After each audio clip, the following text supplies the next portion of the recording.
don't want to. No, I don't want to. Surprise. Ta-da. Hi, everyone. Hello. Here we are. Ta-da. Welcome to the last talk before the summer. Welcome. There's one person. Everybody to the beach, and if you can. Well, don't go to the beach. Come here. Yeah, come to Barcelona. We have workshops and we have jams. Yeah, have fun. Tap and beach. Yeah, that's it.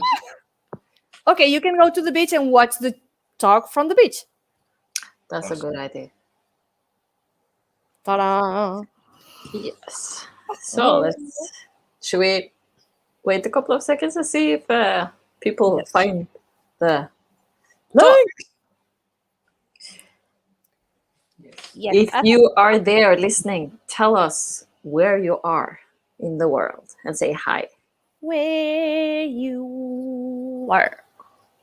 Oh, a finger. Nice. Thank you, Guillem. Yeah, and I'm trying to see the chat and someone is making comments because I have to press somewhere for that. It doesn't show up in the telephone.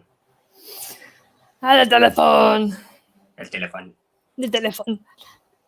What I'm doing? Oh, better. Looks better. So. Entonces, 2 puntos. we already did the first talk last Monday with me, yeah. And I already did some comments about, I don't know, a lot of things about the TAP community and so and so. And we had some topic, some questions that we said that we were going to talk today. So the idea is to keep going. But like Guillem is presenting himself. That's great. Eh? You're presenting yourself. That's great. Yeah. So my name is Guillem Alonso. And I just came here. It was like, so last time we talked a lot about your journey and everything that you focus on and how you come to do the things that you do today. So it was a very, very nice talk last time. Yep. Yes. So we saved some questions, and we thought actually we have more questions. Like myself, I have questions. So we'll have something to say. So one of the questions we dive in. Let's dive in. All right. One of the questions that I saved, that I mentioned, it was kind of spoiler, that I wanted to bring today is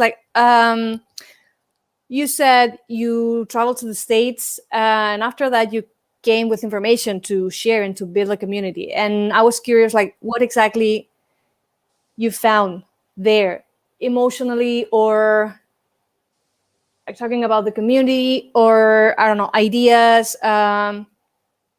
What exactly you wanted to bring here that you saw there and was not here still? Well, lots of things. Of course, tap dancing comes from the States. So here in Europe, we do our best. There is it was a big influence from the movies. Yeah, many people was reproducing what they saw in the movies.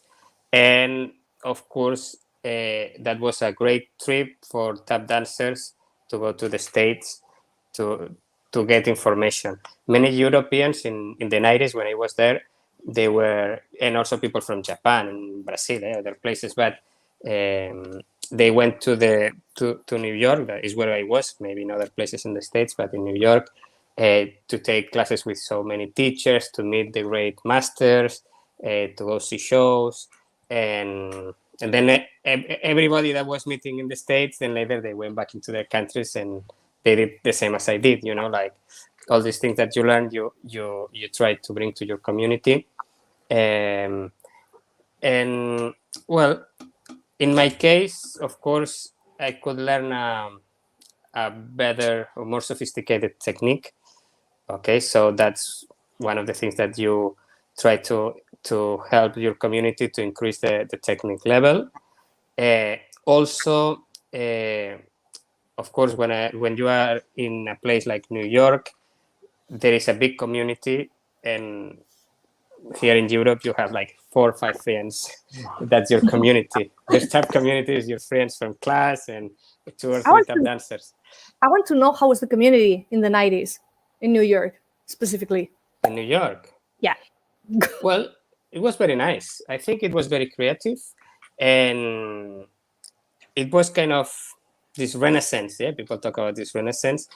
In that time, I remember that, of course, the companies that I was more around was Manhattan Tap and the ATDO, American Tap Dance Orchestra. But also Henry Latang, he had his school. All the masters they were teaching, they were helping the community. Gregory Hines was around. It was everybody was like very awake of new information. I think I felt like it was good. I think it's good now also. Do you have any like favorite memories or moments from this time in New York? Well, I have many moments. I mean, there is the funny moments that when I arrived there that I didn't speak English and I didn't know nothing about no one. I went to places. I remember going to funerals. And you had Gregory Hines, Savion Glover dancing there, and fantastic funerals. And I don't even remember who died in the funeral nowadays, because I was following people. It was this kind of, I was, okay, we are going there because there is, come, and I was going, and I was smiling because I didn't speak English. So it was something very cool happening that I didn't know.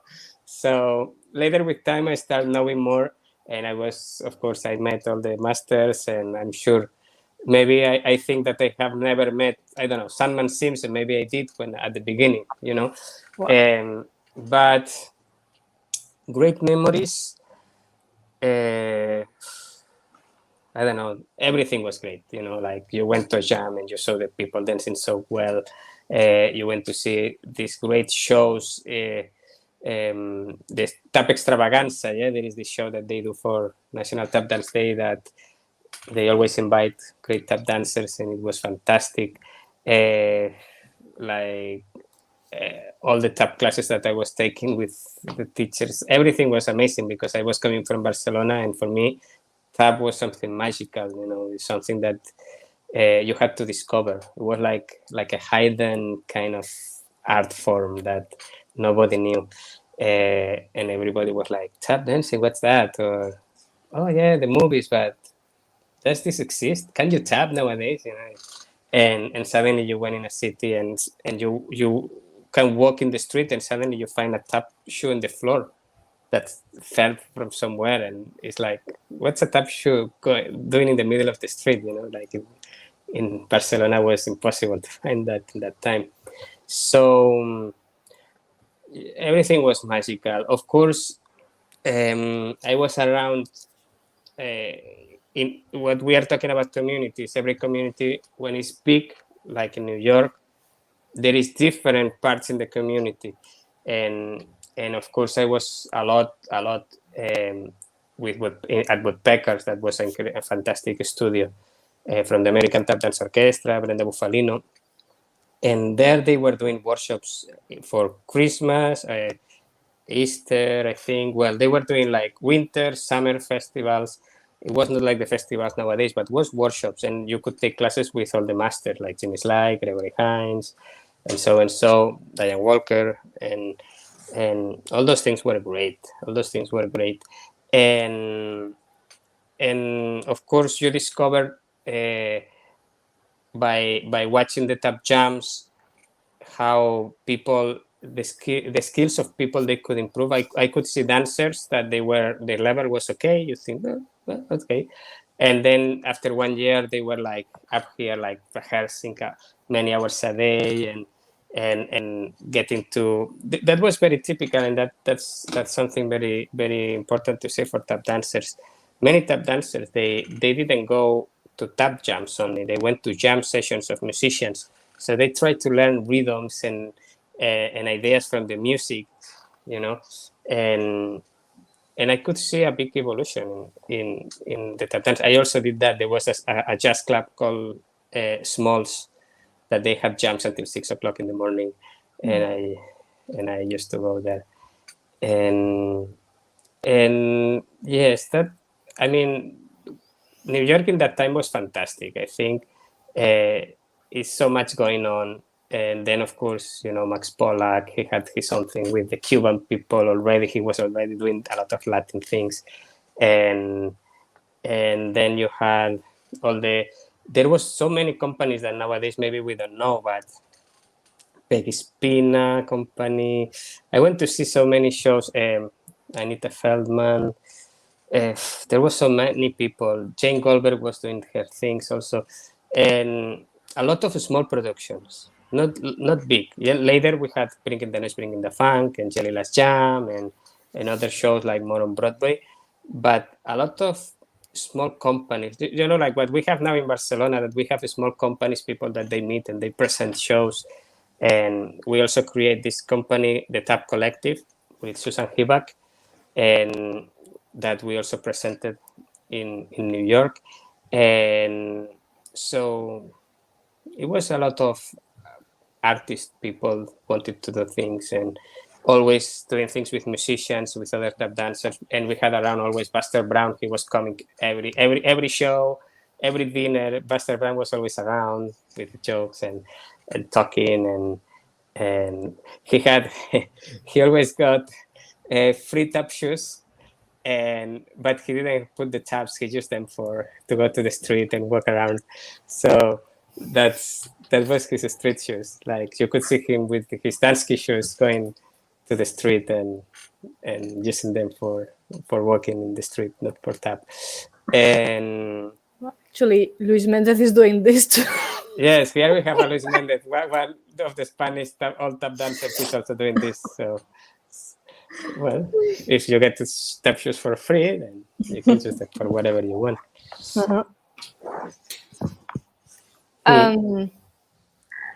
Luna is asking if you learn. Yes. Hey, Luna. Hello. Luna's here. Well, when I was in New York, I remember there was this Henry Latang school, and I never went there. I reread it, but the other students that I was taking classes in other schools, they told me, well, he's never teaching his routines. He has students teaching the routines. So if you go there, you will take classes with a student. And somehow they didn't recommend it to me. And I had, I was already taking lots of classes at Porqueras, Broadway Center, Steps, and a couple more schools. And so I didn't go there. I thought, well, if they tell me that maybe it's not worth it, I could see Henry Latang at Tap Extravaganza and some places like around, but I never took classes with him. So all the routines from Henry Latang I've learned. It has been from some people that did study with him later on, I had some shows with Victor Kuno in Paris, and also Yukiko from Japan. Smile, Yukiko. Many hugs for both of them, and especially Yukiko, that she has now some health problem. And well, so I did have the opportunity to learn some of these Henry Latang routines, but I never took class with him, never. And I know that he was the choreographer of many of the greatest shows in Broadway, also in movies and all that. But no, I couldn't take class with him. I didn't. So I think you mentioned something that kind of was in the list, saying like Buster Brown was always around, and having this kind of people like Gregory Hines that they were trying to put like the community together. And yeah, this kind of role, and also all what you're saying about I was going to the these like funerals and things, like feels from outside maybe you're not realizing what was happening, but looks friendly, like they were welcoming you. So I think even we don't know how to explain what happened there, but just for the words I received, that like everybody was welcome people. And we mentioned this thing about Buster Brown and Gregory Hines, this kind of role. So maybe we can talk about this kind of role, maybe the one you experienced there with Gregory and Buster, and where we can find this kind of role right now, or if we have it or not. Yeah, of course, it's important that there is people in any type community that has this spirit, the spirit of integration, of helping, and the spirit of, at the same time, not to, I mean, there is people with more temperament than others, no? Some people, they get upset with other people because they do something they don't like, and then they don't want to do things with them. But when you care a lot about your community and you really want to make it together, sometimes you have to accept the other people's ideas, other people's actions, and sometimes there is a lot of misunderstandings in many things, in many ways. Some people, they think that you are doing something, or you think that other people is doing something that you don't like, and then but maybe when you get to know them and you get to know why they do it, then you see that it's not that bad. And sometimes if you really want to work in a community, it's like, it's okay. I had this problem when I came to Barcelona after going to New York. Some people, they didn't accept me. The Mendez brothers, they didn't want me to dance with them. They didn't want to perform with me. You don't hear me well? No. Gossip. Tell me. Gossip. Okay. Yes.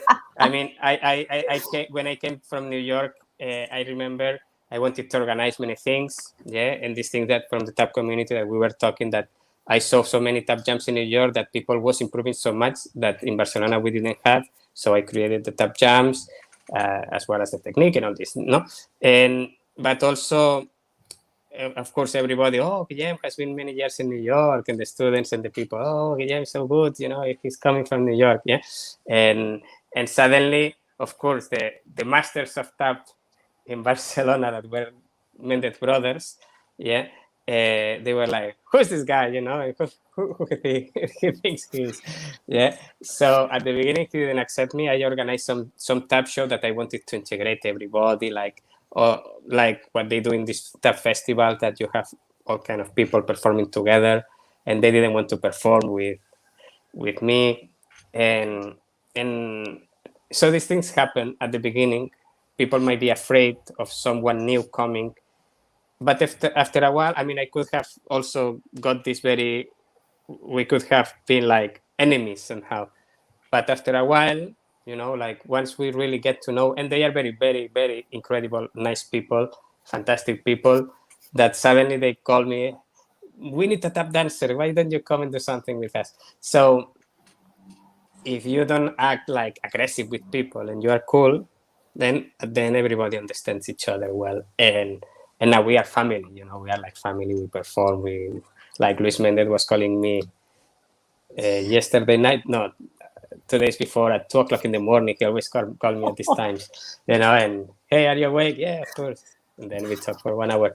And so this is also part of, if you really want to create a tap community, you have to cool down and try to accept people the way they are and put people together, not to, I also had a tap partner student that was in New York a few times with me, Isabel Moros.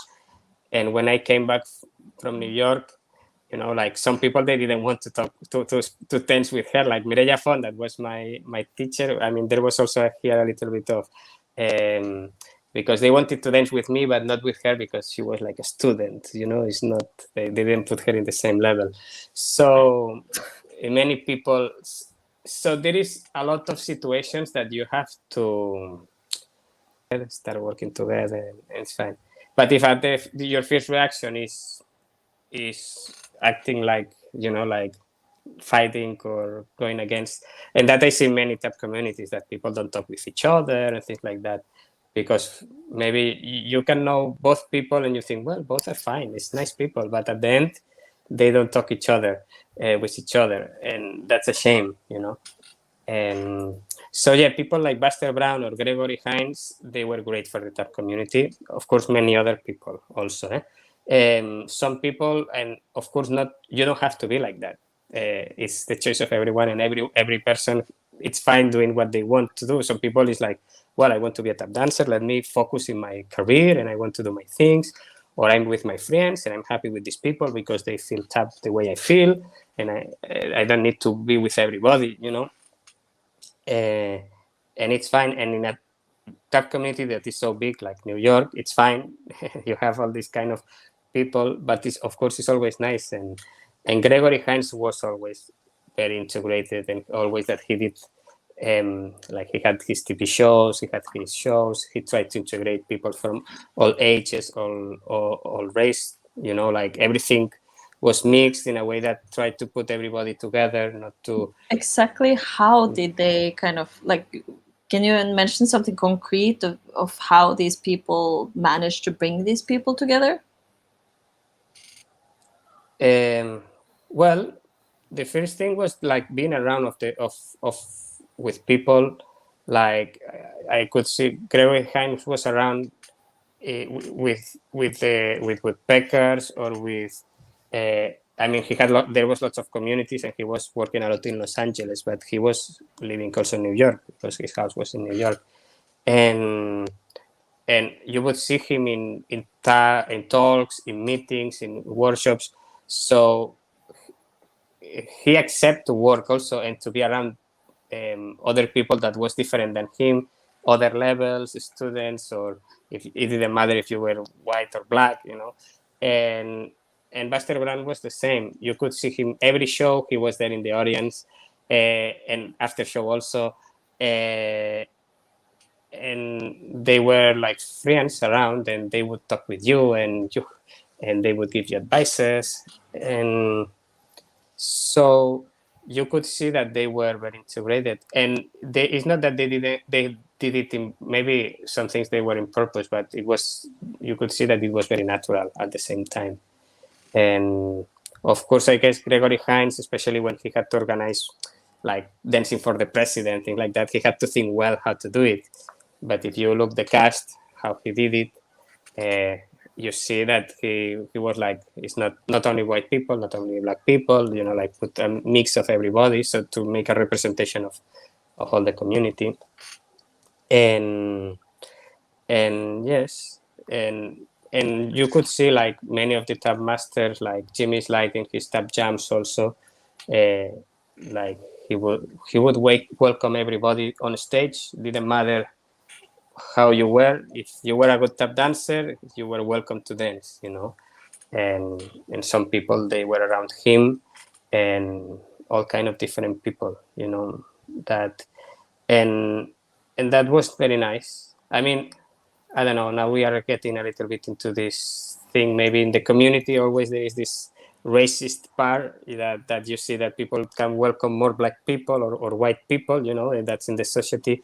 In Europe, we don't feel that so much, yeah, but maybe because we don't have the population of black people is not so big. I don't know why, but we don't have this feeling. And they always say, like Jimmy's Light, people that when they came to Europe, they didn't feel the same thing as they felt in the States. But I don't know. I felt like tap dancing at the beginning in the 90s, there was not such a situation. Like it was pretty integrated, especially these people that we are talking about. And I felt more like the racist part, a little bit more into the commercial part. Like when there were auditions, we are looking black tap dancers for this or white tap dancers for that. Or, you know, like more in the society, more than in the tap community. Of course, when Bringing the Noise, Bringing the Funk came, because they were talking about that in a very hard way, people could felt a little bit. For me as an audience, I was like, I had never lived this historical part of that has been in the States, and you as an audience, you feel bad because, oh, I'm white, I feel bad, you know. And maybe that was the purpose of the show, and maybe it was good that was this way, but it was like, well, but I don't feel related with this situation, no? Even though it did exist. So, but instead of fighting, is what we were talking about before. Instead of fighting and so then I get upset with this one, and then if you're white, I don't want to dance with you. If you're black, I don't, that's not what it's supposed to make a tap community to be together. It doesn't matter. You are Chinese, black, white, Indian American, it doesn't matter, Catalan. And we all should dance together. And not for me, and that's one of the things the tap community in Barcelona has, is that it doesn't even matter your tap level. Like some people say, no, if you're a good tap dancer, you are in. Here in Barcelona, it's like, if you like tap, you are in. Doesn't matter if you're good or bad. If you love tap, you are part of the tap community.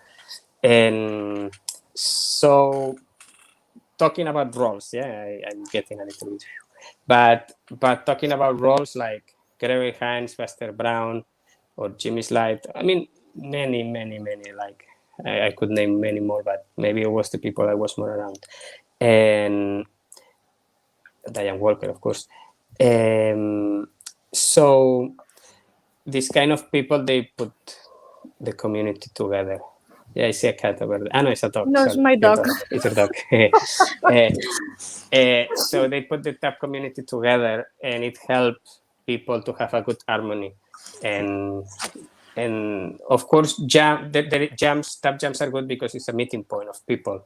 Like in New York, maybe people is doing their own things, and you would never meet some tap dancers. But a good thing is tap shows, tap jams.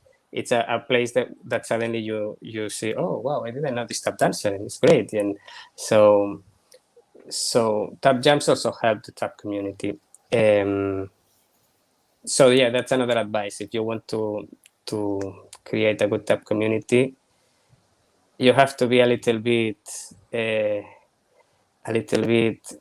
soft with situations, like a little bit religious, like I'm fine. If you hit me, you can hit me again, this kind of thing that I know that's not nice, but that they say, put it again. Yeah.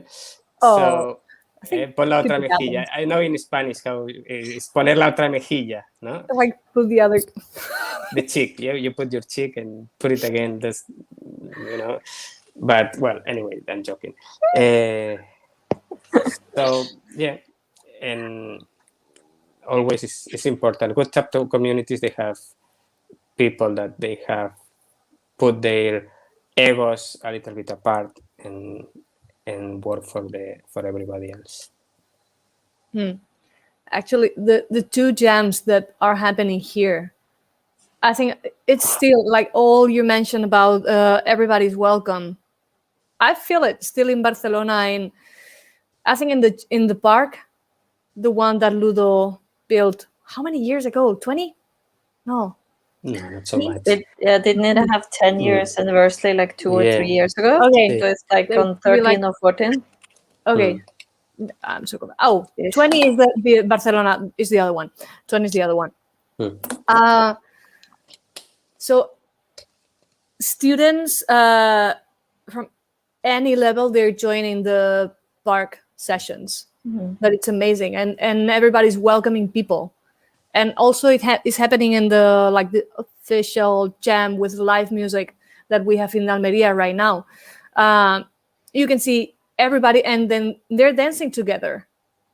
Like Ferran, I love this guy. I'm so fun. We always had some old guys dancing in the jams.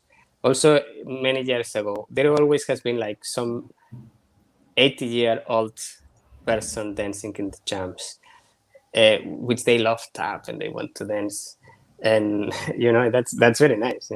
In New York, in Route 6, in Swing 46, there was always kids dancing and playing drums and all that. So it's good, like accepting everybody. So such a nice feeling. Yep. I mean, everybody who's been to Barcelona, I think everybody feels that it's very inclusive, and it's so easy to get to know people. Like all the jams and everybody, you always get in touch with people from all over the world, and the people that are from the community in Barcelona, they always make sure that you feel a part of it. Possible. had like something, because it has a little impact on me when I was a kid 20-ish around. But I remember people when they were coming for the festival that we had in Barcelona with Laia, the one she organized. I'm so bad with years. I don't remember.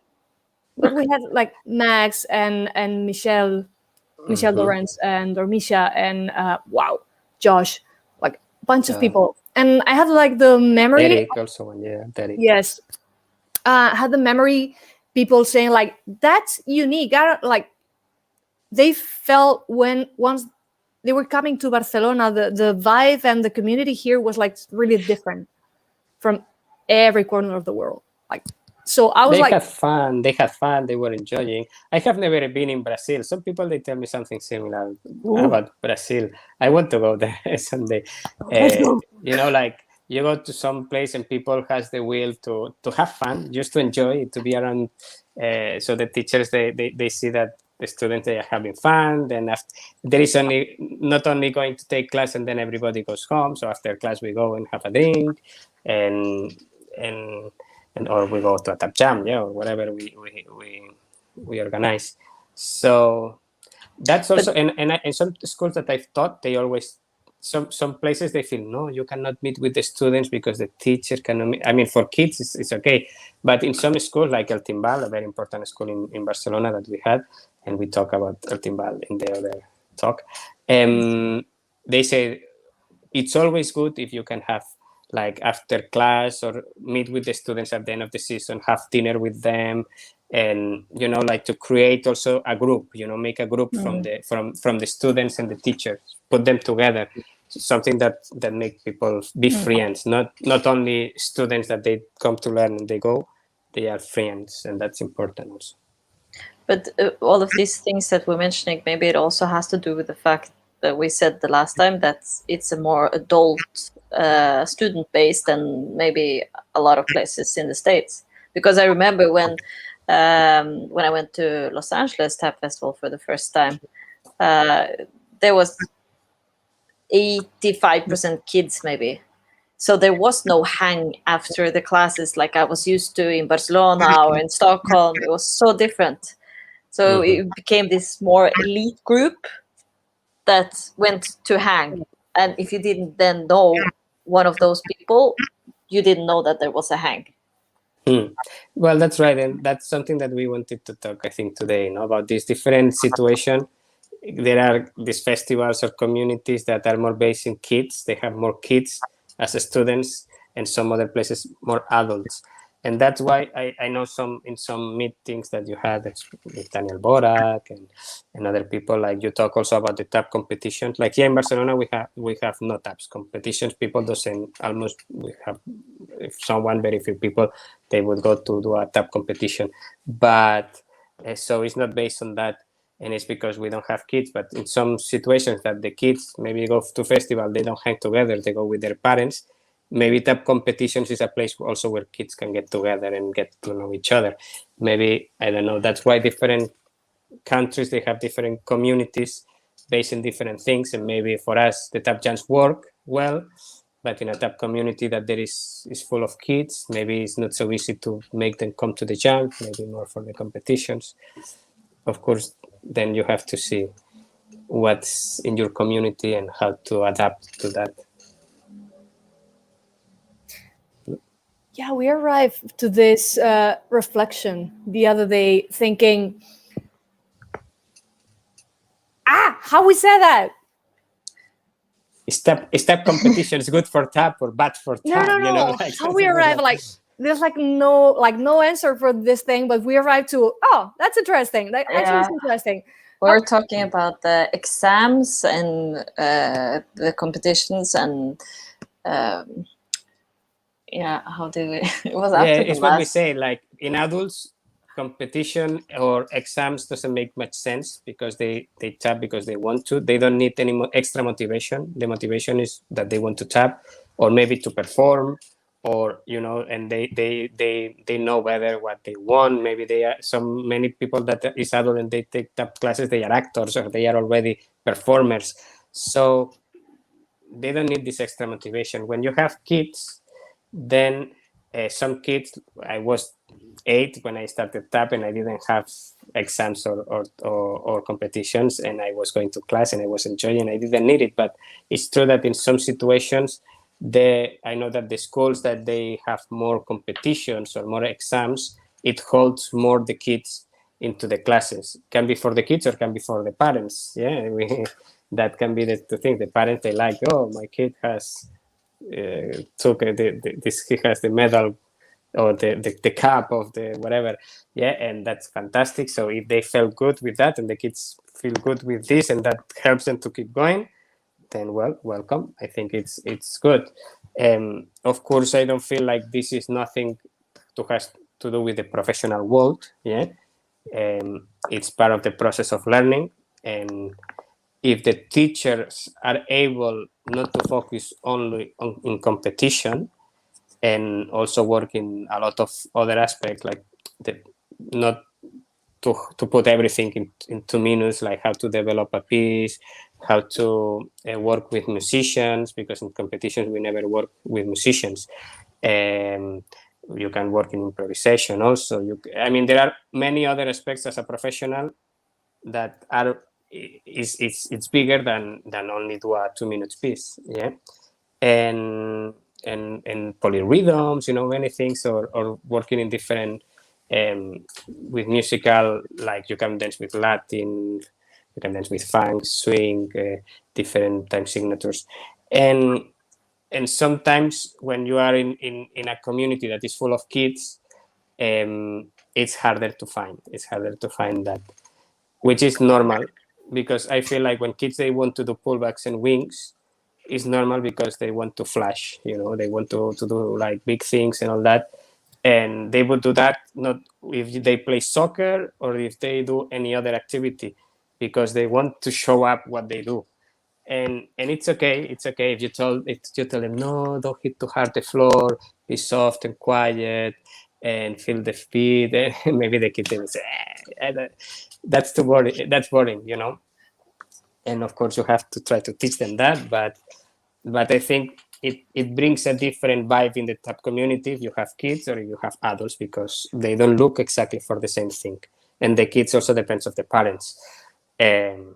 So I like Barcelona TAP community that because it's more adult, we are adults, the TAP community appeals more to us. Yeah, and maybe a kid has to look more for what he likes because he doesn't find so much of what they would like. I don't know. Well, I don't know. That's a reflection. Yeah, I think the reflection was making sure which kind of audience or community, like the potential community that you can have if it's adult or kids, maybe the goals and the decisions that you will take will be different. I think it was this kind of reflection that we arrived. The little explanation, like Guillem said better and longer. Yeah, I'm talking a lot. I see that we have fine. Like 10 comments about many people, and I didn't have the time to see. Luna, yes. Yeah. Hey, Luna. Hi, Heather Cornell. Yeah. What's that? Like Heather. Hey. Oh, Luna. Luna, hi. Vale. Yeah, guys. So, Guatemala. Hola, Aurora Marina. Verónica. Hola, Verónica. Qué bien verte por aquí. A ver cuándo nos volvemos a ver en Barcelona. De Henry Letang. Okay, yeah. Luna. The Jam Sessions. Thank you. Okay. Yeah, Heather said something we can share it too and read it. Yes. Heather Cornell. Okay, wait. Here is something important to honor the people who kept it going before you arrived. As long as we honor those who came before us, things stay cool. Okay. So yeah, exactly. Important. Always have memory, because we are what people made it for us, so completely true and cool. Thank you, Heather. And yes, it's so much that we are what we learn from all the people that was before us. Okay, Luna goes to sleep. Okay, it's 2:00 where she is. And then Veronica, but what about children who grow up inside the community and then join the adult side? I think it's necessary to show them that side too. Well, of course, we all know Daniel Borak is a great example, or Daniel Leveille, and people that they were doing competitions when they were kids, and then later they got adults, they become adults, and they can improvise. They can, like, one thing is not against the other things. You can use the tap competitions or the exams. Like many people, they come from that, and then later, once they are adults, they start, or teenagers, they start getting more about working with live musicians, jams, improvisation, learning about the tap history, because sometimes that's very typical, and also I guess everywhere, not only in Europe, in all the world, that when kids they learn tap, they don't know who is who. And some teacher like Mark Yonali, he's great about that. Always in his classes, at the end of his classes, he's always making like a tap quest, and he's asking not only about tap dancers, but also tap great musicians and history things that he has the students. Okay, who is that? Who did that? And then the students slowly they get to know more about the tap history and the tap dancers. So slowly we need to get people to know. I mean, I know it's hard here, especially in Europe, to talk about history that when you have never gone into the States and people start saying names. That was a good tap dancer. That was a good tap dancer, and it's like, I don't know.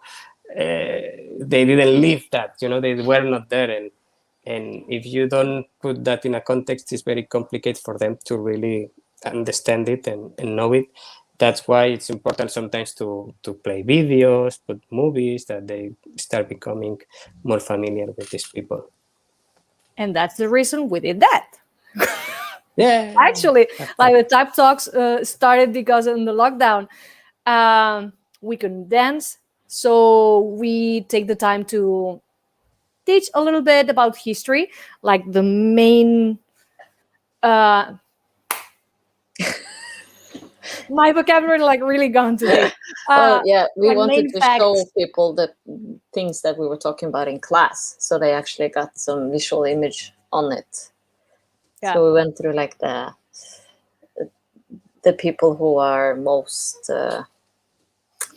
visible through history. Not everybody we managed to go through, but yeah, so it's like a general lines. Yeah. So if they want to go deep, they can go deep, but it's at least like the baseline of tap dancing. I think we cover it. Mm-hmm. At least I think. Well, there is so many. I mean, if you talk with some of these great historians, historiadores, we say in Spanish, like Kurt Albert, that they always say, oh, but there was this tap dancer that was so great, and he says names and you don't know who they are. So in reality, if we talk about tap history, there is so much that we don't know, because of course we talk about the tap masters that they were around in the 90s, because it was when tap was or the 80s also, but tap was becoming again a little bit like a lot of interest in tap again, and they were there. So like there is clips from fantastic tap dancers, that some of these tap dancers that we were around in the 90s, we all know them very well because they were around in that time. But other tap dancers that maybe didn't tap anymore, or they were not alive, somehow they have been forgotten. And it doesn't mean that they did a great job and they were great tap dancers, and maybe they did great things for the tap community. So, well, that's something that happens, that people forget very fast if you're not around. I mean, I was doing all these things in Barcelona, and I went on tour for 2 or 3 years. I mean, after I did already like the tap jams and everything, I moved away like 2 or 3 years. And when I came back, it's like there was new students or musicians, people that suddenly is like, hey, who are you? So people forget very fast. I think I came in that chunk. Yeah, you were around. I saw After. this girl, Yeah. and so tap history sometimes. If the people they don't fight for their own recognition, I don't know. For like, if you are around, people they will know about you. But in the moment that you are not around, it's difficult that they remember you. And I know so many incredible tap dancers that they were around. I don't know. We talk about the 30s, 40s, 50s, 60s, and then we don't talk about them, and it's a shame. I think there are like a couple things on this, like that it's also funny for me when you arrive to the States, you actually didn't know who was in front of you or from who was the funeral or something like this. So there's something that the craft it's calling you. You go in, and maybe after you learn about history. So what Mark is doing, like teaching from the beginning to the kids, like these small chunks, like little nuggets of history, is great. But you cannot punish yourself because you didn't learn first the history. So I think there's a tendency that we love first actually the craft. For me, it was the same. I was just like enjoying learning with. I had a teacher with Monda. Monda was your student. Yes. No? Well, no. No? No, he was not my student. He was, I guess, more Mendez from the Mendez Okay. brothers. He was teaching when when I was arriving from New York and all that. He was already teaching. No, he was not my teacher. Well, Or my student, not my student. No. He was my teacher. So he didn't know. No! He's going to come back. Yeah, he'll come back. But I think what's important to take away from all of this is that when we as teachers has a responsibility to talk about these things because we love it, which is what we're doing right now. I love this comment from Heather. She's name dropping a lot of people here. Thank you so much for tuning in, Heather. That's all of these things that you're mentioning is important. Oh, we have Guillem. Yeah, I think the Sorry. connection went away. Yes, like I remember Peggy Spina and Anita Feldman in the 90s. I went to see their shows. It was fantastic. And it's what these people, what I told you, all these people that they were creating shows and companies, that was fantastic. Exactly. So many incredible tap dancers and that they did so much for the tap community and that we don't remember.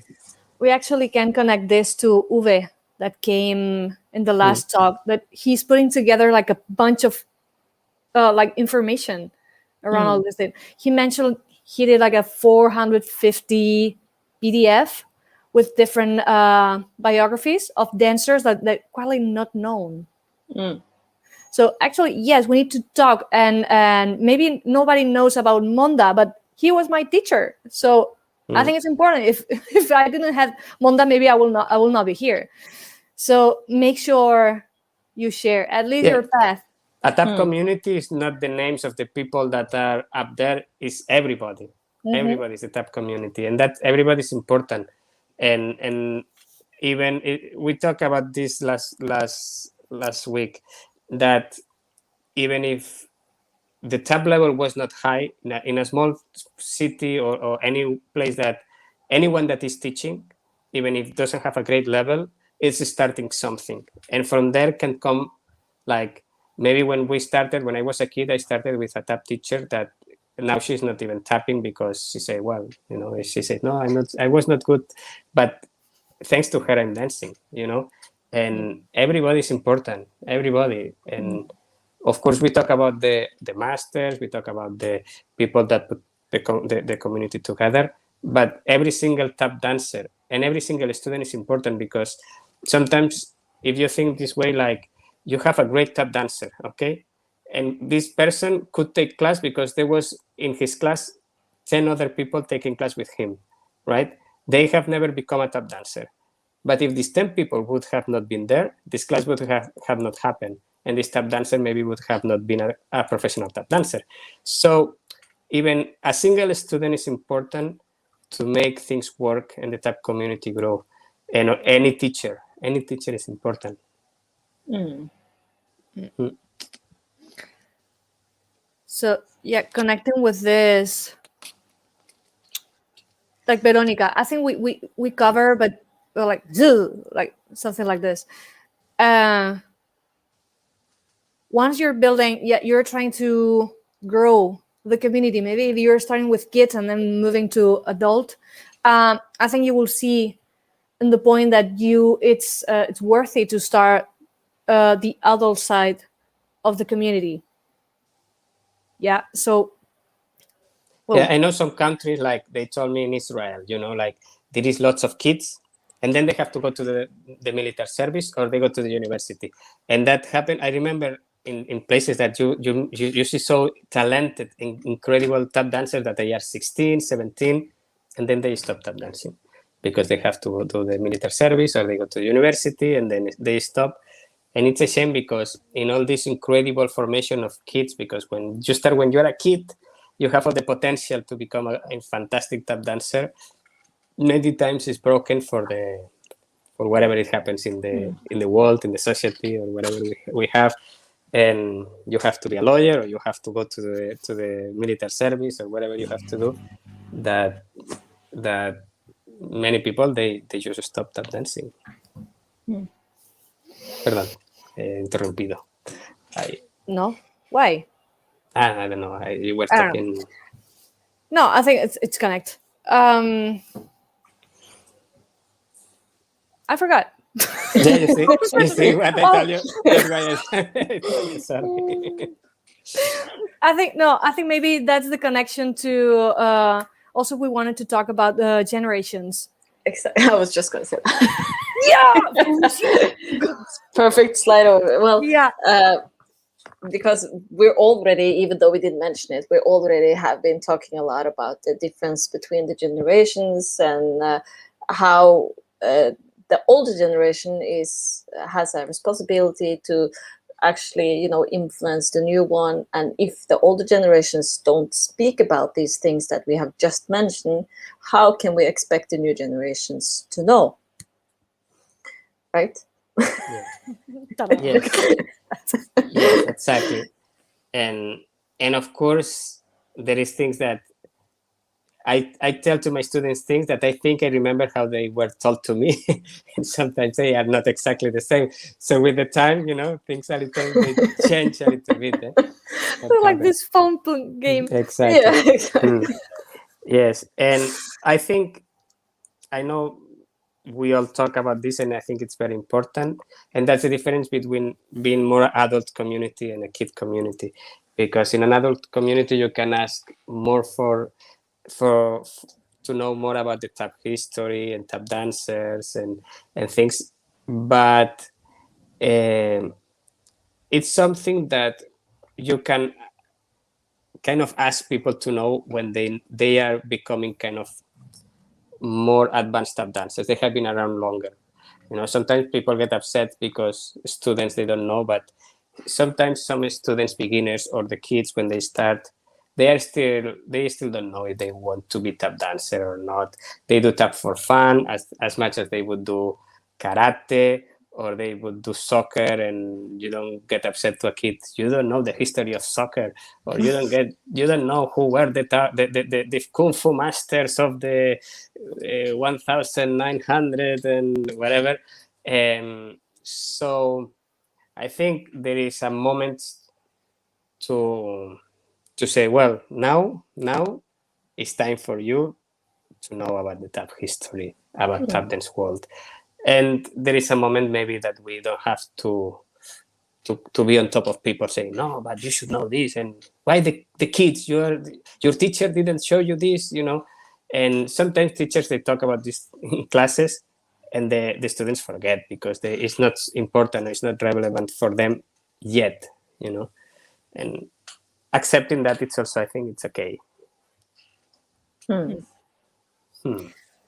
doing it in the regular classes too. But yeah, I had this like, do you remember past week we talked about this? And they're like, what? And you're, oh.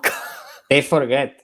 And sometimes I tell them, but your teacher didn't tell you this choreography is from so-and-so? No.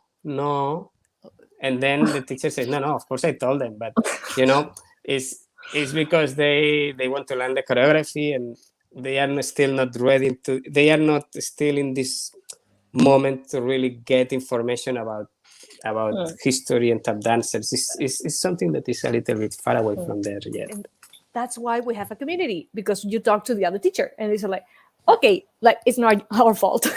It's just memory. But I also think this is what's great with, the new technology too. It can be bad and it can be good. And the good thing is that you normally, with all your students, you have a tap group when they're adults and you discuss things. And if you mention something in class and they don't remember, they will always ask, like, you talked about somebody today. Do you have a video clip or stuff like this? And I think that's great that they're actually, using the technology to follow up.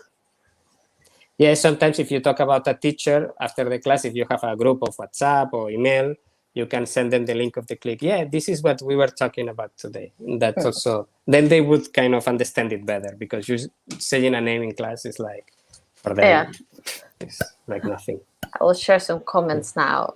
Paula, she says that, thank you for the inclusive comments. I really like the idea of the community where it does not matter how well you tap, but how much your heart is in it. Yeah, that was a great summarization. Yes.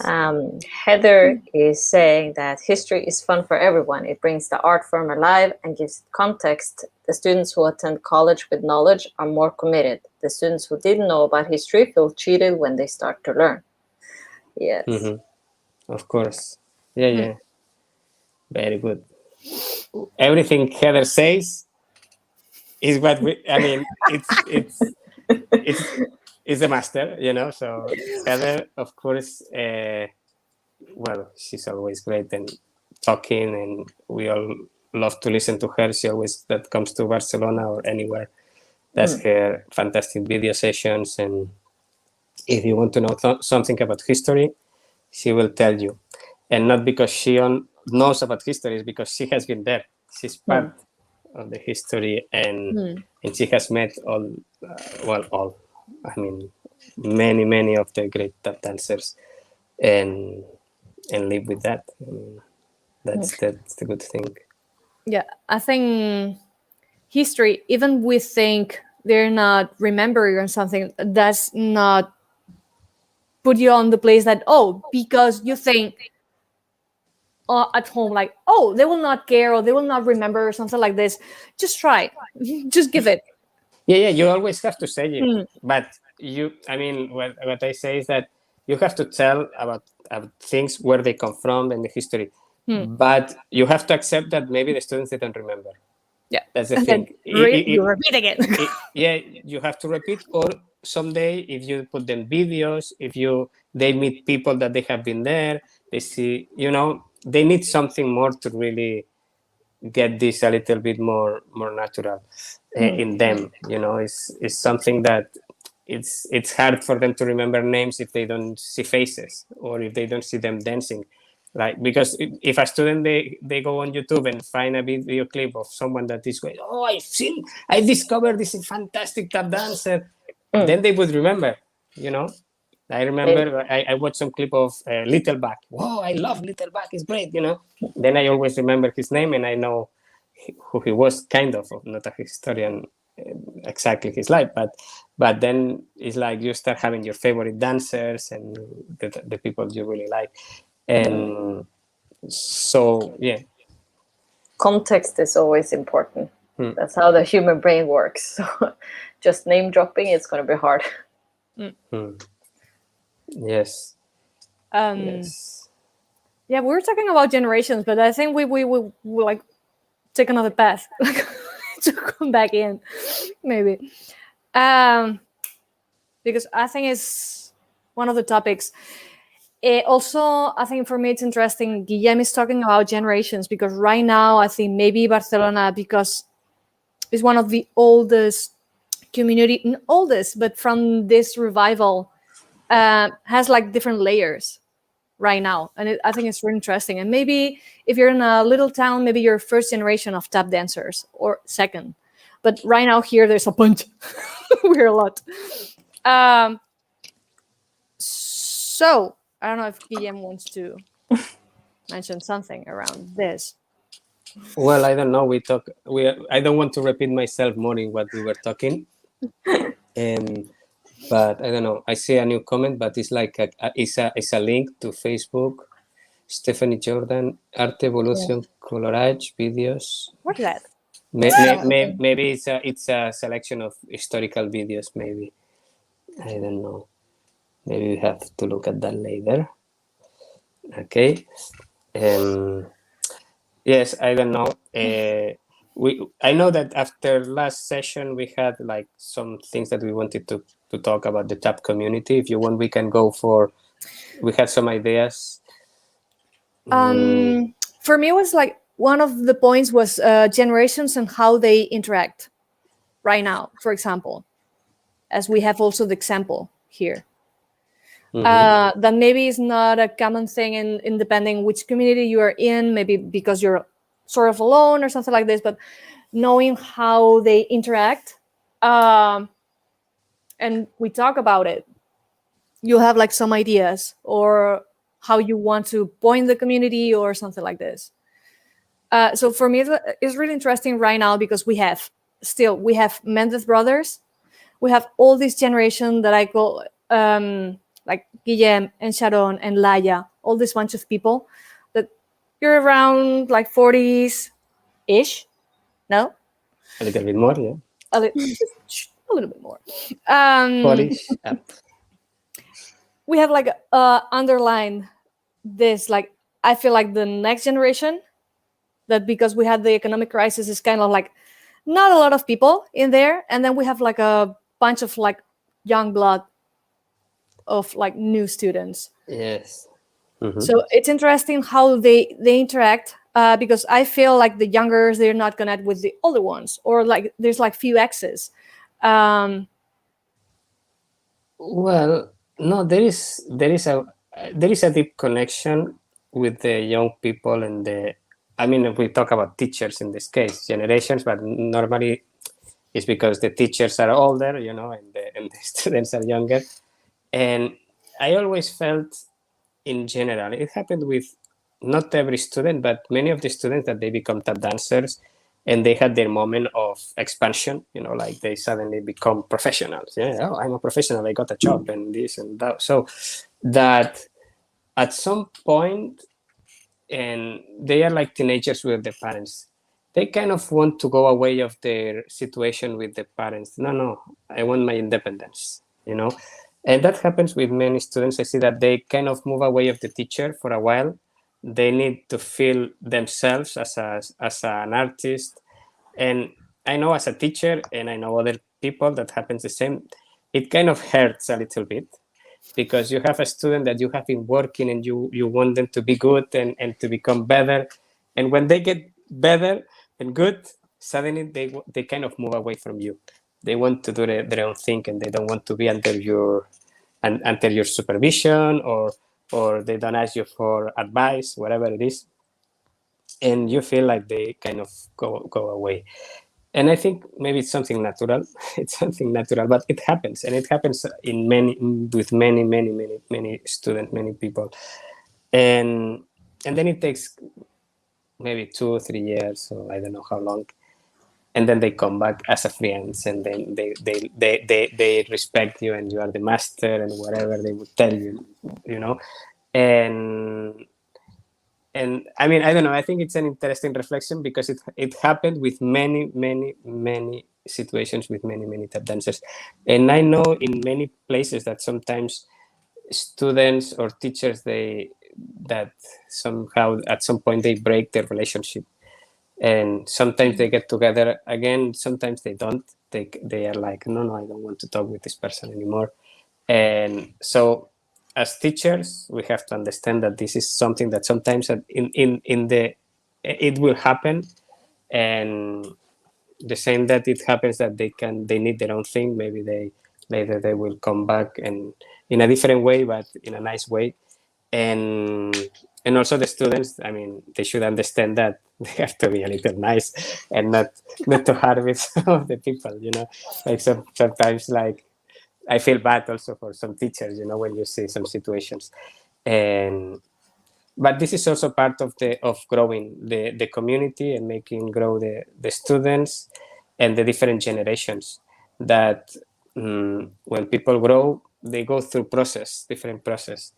And like here we have very funny, like some of the youth companies, Camut Band, we have this funny histories about sometimes the students, the youth company, they become like, they feel so important because they are becoming professionals, and then suddenly they are like cool, and and the masters that they have been performing for longer, they don't have this attitude, and it's normal and natural that with the generations, when you have the new generation coming, they want to they want to take everything, and they want to feel important, and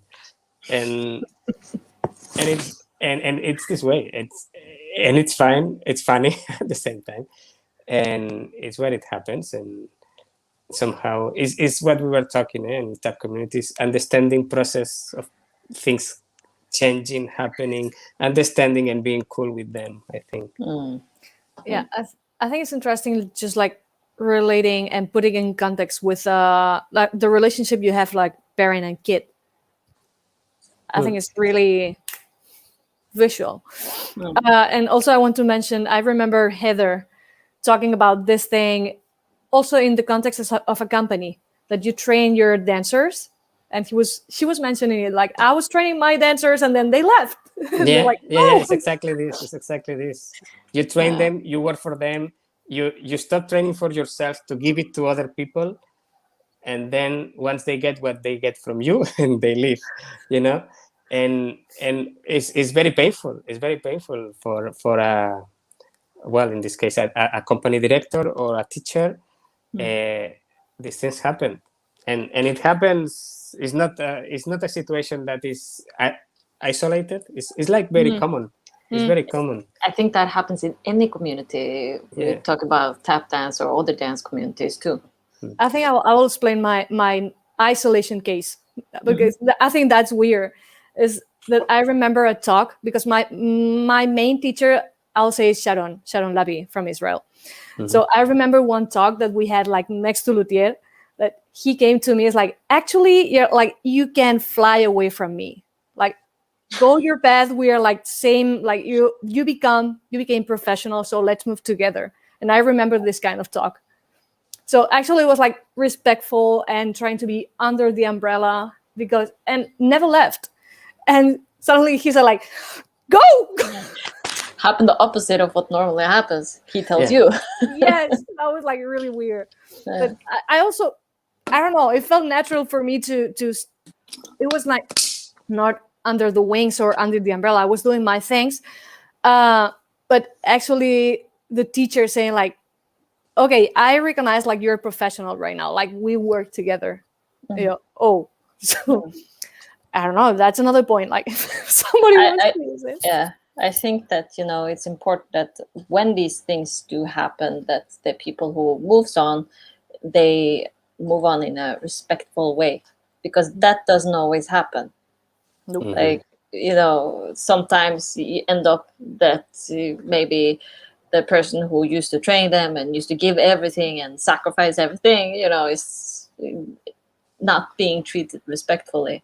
And that, I think, happens quite often too. So it's a fine line there of how to take the next step with still respect. Exactly. We are very lucky today that we have Heather on the chat. And she's making great comments. So I don't know if you want to read it. I can read it. The healthiest communities understand that mentorship is a collaboration and that the responsibility is shared. It allows for a smoother transition in the difficult task of gaining independence. Oh, I love that. Yes. Why I'm not finding that one? I don't know. Is there comentarios?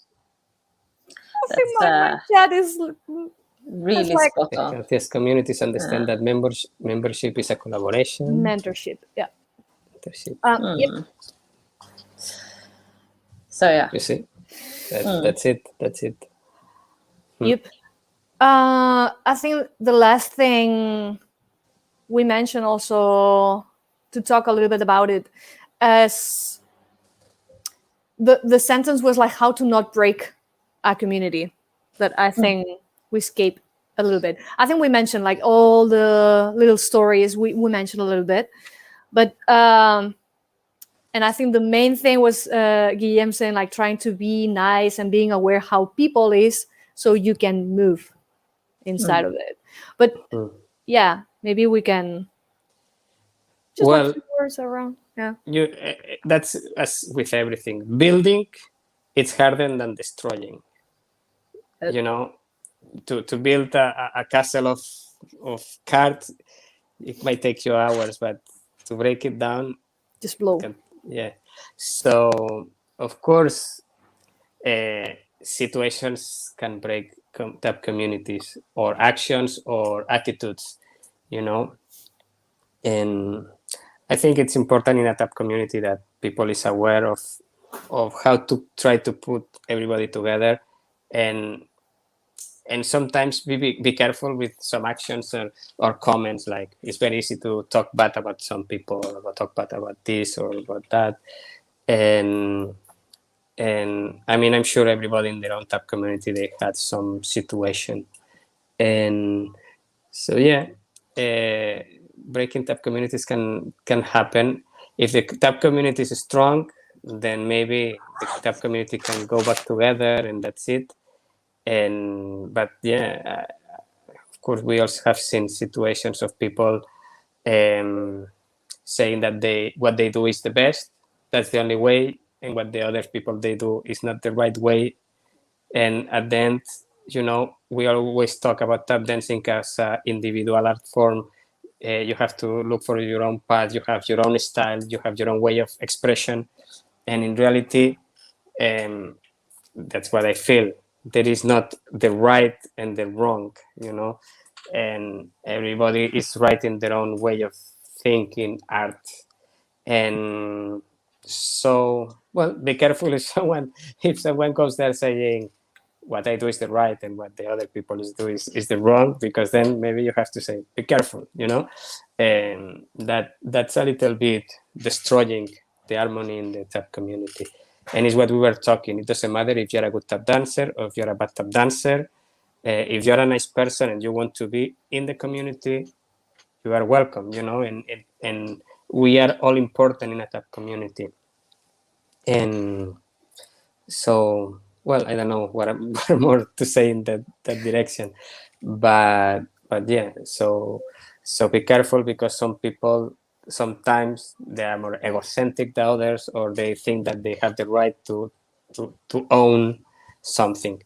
And I would say in general there is not much people like that, and that's why we all tap. I think the tap community in general is very nice and very friendly, but there is occasions, that we find these things, that instead of being inclusive, they are exclusive.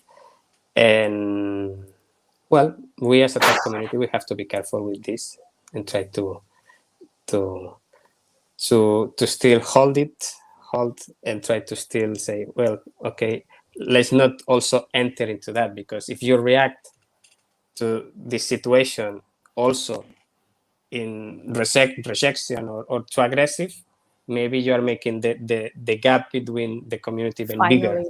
Yeah, so it's a difficult situation to handle, but always, if you always try to, you know, to be inclusive and nice, and you know, at the end, I think things can get back together in a good way. I hope. Yeah, I think that's so important. Yeah, I think it's more than enough. It's just like like the warning about the possibility that to happen, and which are the triggers. Like this, right or wrong, this is like good trigger. If you find it like, ooh, Alex in there. Yeah. I want to read Heather's last comment because she had to leave, but she says that Guillem and all of the Barcelona dancers have been thoughtfully creating a wonderful, supportive community for years. Barcelona is definitely one of the first seen that she suggests to young professionals who are good people and looking for a healthy place to grow as artists. She respects the work that you all do and keep it this way. Love you all and miss you, she says. Thank you, Heather. You are fantastic. Oh, she's Yes. so sweet. We also love you. Yeah. And you are always welcome to Barcelona. You have been here many times. And so Heather is also part of the Barcelona Tap community. Of course. Thank you, Heather. Yes. I don't know if somebody has questions. I think we went through a lot. Yeah, we went through a lot. And important I think- things that I hope people, Yes, also you can like diving in or ask for specific experiences that happen in specific communities. But we will not talk about it like live here. But of course, like there's for sure many details. But once you know, like if you know Guillem, kind of like not build, but put together some community. If you have like questions, I think you can write to him. Like knowing who experienced that thing, you can reach to them and just ask. Or how, like in this thing I said about Heather, like because I remember her telling that about the companies and the dancers. Like if you struggle with one dancer, maybe talk to her. Like you can share some nice conversation around these things. Simple as that. Talk to them. Yes. Yeah. Or if you don't talk with them, accept that this is fine. Sometimes it's like, don't get upset. If you don't talk with the person, maybe there's something you don't know. If you don't know, then don't get upset. Just accept the situation. And people like Heather, and of course me, but as you said, after this talk, if people has questions, anything, nowadays with all the Facebook, Instagram, and possibilities, people can ask and make more questions to us, and we are always happy to help. And well, many things that we talked the other day, that we didn't talk today about how to build a tap community and all that. So if not, you can look for the video of the other session, or you can ask directly. I like to create that, like a database of the people that is interested in tap, putting together all the information, and then create it. You can create small companies, put people to dance together, get relationship with musicians. I don't know. We talk about very interesting things also that I think that it's nice if people can also have a look of the other day's video. We actually did past month here in Barcelona, like a meeting of around Tap Dance Day. So if I don't know if you're interested in like a visual image of communities, every one of us post like a little video of us performing Capella Josh. And I don't know, but I really love this video because you can see actually the community. I don't know. It was, if you're like, you see details on videos, I see it there. So you can see like the result of building a community. All the different dances that they do their own by their own way, but then we all dance together and you can see a very good vibe. Yes. It was we did same last year when we first hit the pandemic last year. I asked all the students like, okay, please send me your Shimsham video. And I got from like all over the country, like different towns asking, oh, can we be in on this too? Can we be in on this? So, all the community came together and like, we want to show. Very good. That's a healthy community. You see? Yep. Yeah, very good. So that's it. That's it. So this is the last talk before the summer. People stay safe and live a little, even though you're staying safe. Let's hope that we all can go to Barcelona soon. I miss it. It's been way too long. Yes. Yeah. We miss to see people coming from all over the place to spend 1 week, 2 weeks, because with the TAP program we have people from different places, but now they are like TAP community here because they stay here for 1-2 years. And it's also nice when the TAP community is not only in one city, it's the TAP community, worldwide TAP community, and you have people coming from other countries and and when they come, and we all get along together very well, and we are also organizing workshops. In July, Estefanía is teaching, I'm teaching, and many other teachers are teaching. So yes, you can come to Barcelona and also during the season for 1 week, and you can join classes or jams and send us something. Hey, I'm coming. And of course, if someone wants to come for the whole season and do the TAP program for 9 months, even better. And this But was with people like not saying anything, just like showing up in the school. That's so fun. It's like, wait, what? What are you doing here? Yeah, it happened that a lot. But yeah, come. Yeah, but it's a place that people just suddenly drop by, even if it's in middle of October or whatever. People just, I'll take a week in Barcelona. Why not? You know? Yes. So yeah. yes, and you are all welcome. Oh, thank you. I'm gonna come as soon as I'm allowed to. Come. I will. It's on the top of the list. Thank you guys for So yep. amazing talk. And me and Estefanía will figure out something for after summer. We'll be back. Yes. Summer break, and we'll be back with more like European topics and European artists around this. So we'll organize all these things in summer and just keep checking the Page. Yeah. We'll share some cool stuff in the summer, and we'll announce what's next. Yeah. Keep in touch and stay safe. And thank you all for joining. Thank the you, talks. Guillem, for coming. No, thanks to you. Lovely to talk with people all around the world. Yay! Fantastic. And about important things. I think it's very important, these talks. Yep. Thank you very much. So, yeah. We feel it, but yes. Yes. So, Thank you, guys. everybody. Thank you. Bye.